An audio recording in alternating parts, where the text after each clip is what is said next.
Shem HaMephorash, often anglicized as Schemhamphoras, refers to a name of God in Hebrew mysticism, specifically Kabbalah.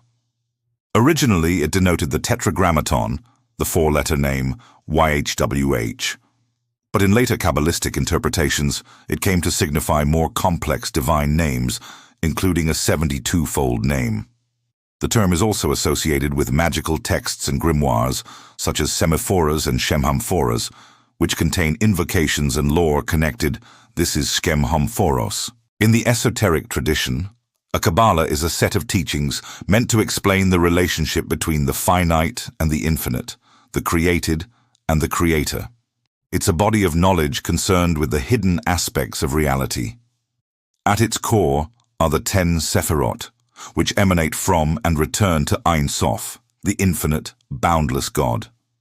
These emanations are the building blocks of creation and correspond to various attributes and qualities of the divine. They're often depicted as a tree with 10 spheres or nodes connected by pathways. Each sephira represents a different level of consciousness or a different aspect of the divine. Together, they form a kind of ladder or stairway to heaven, a map of the spiritual realm, and they also serve as a model for the human soul, which is said to have the same 10 attributes or sephiro. A grimoire is a textbook of magic. The word comes from the Greek word for ghosts, and demons are said to be spirits that can be summoned and controlled by those who know how.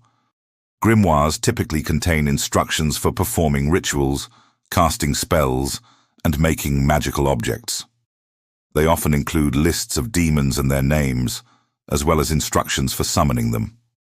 Some famous grimoires include the Key of Solomon, the Lesser Key of Solomon, and the Grand Grimoire. A Schemhamphoras is a magical object that is used to contain and control elemental beings known as elementals.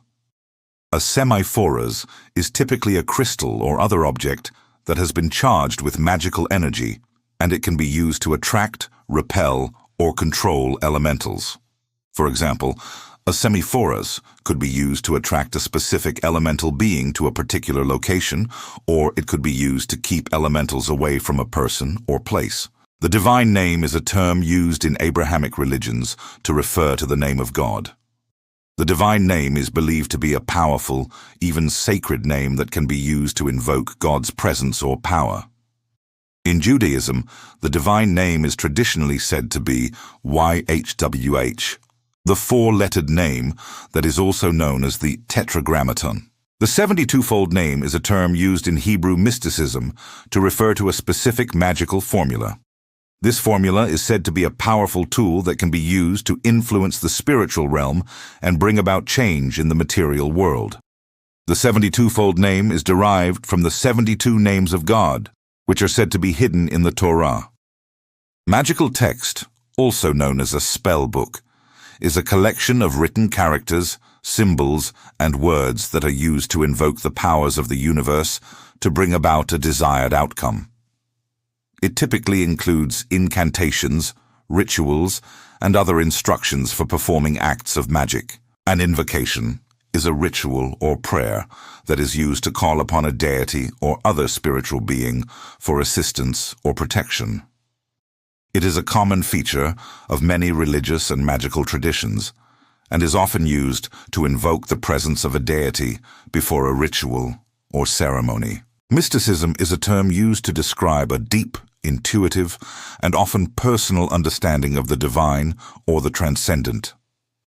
Mystics are individuals who claim to have had experiences or revelations that have led them to a deeper understanding of the nature of reality and the divine.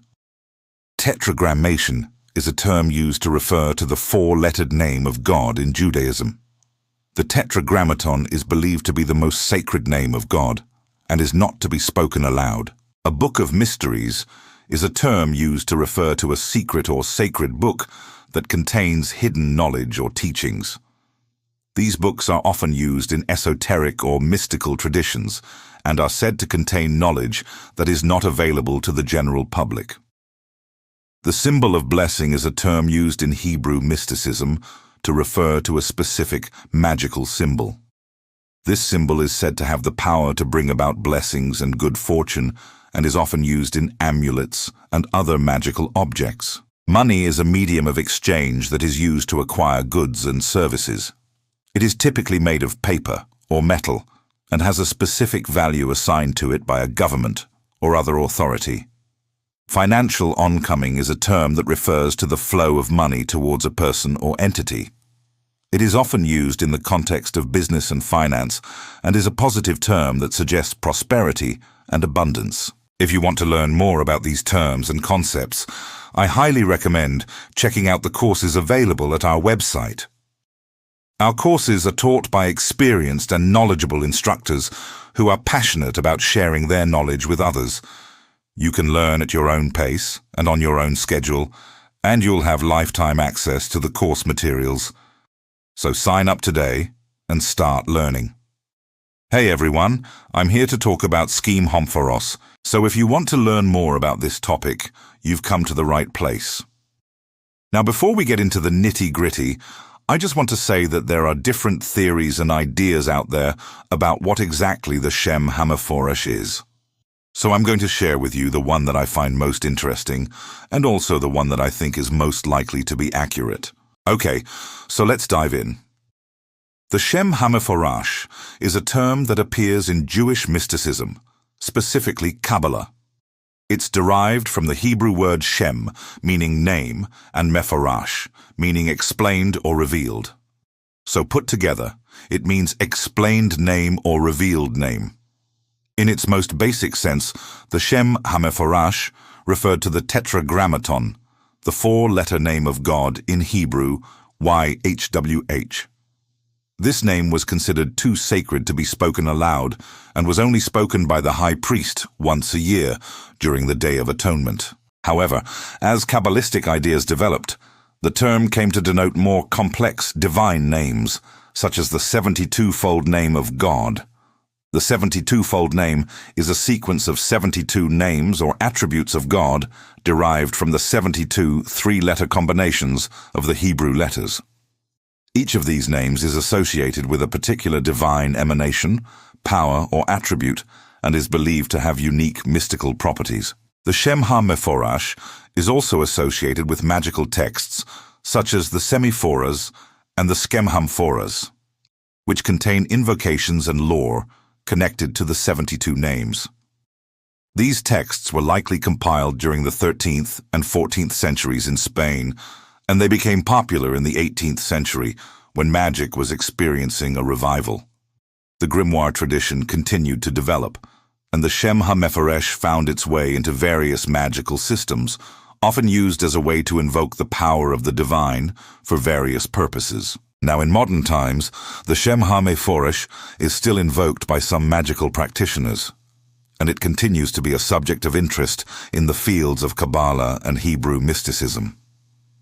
There are also various books and articles written about it. So, that's a quick overview of the Shem HaMephorash.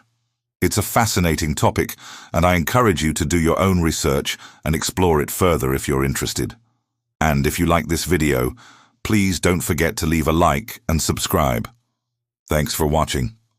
So the name is Ko Shin Hok Ladush,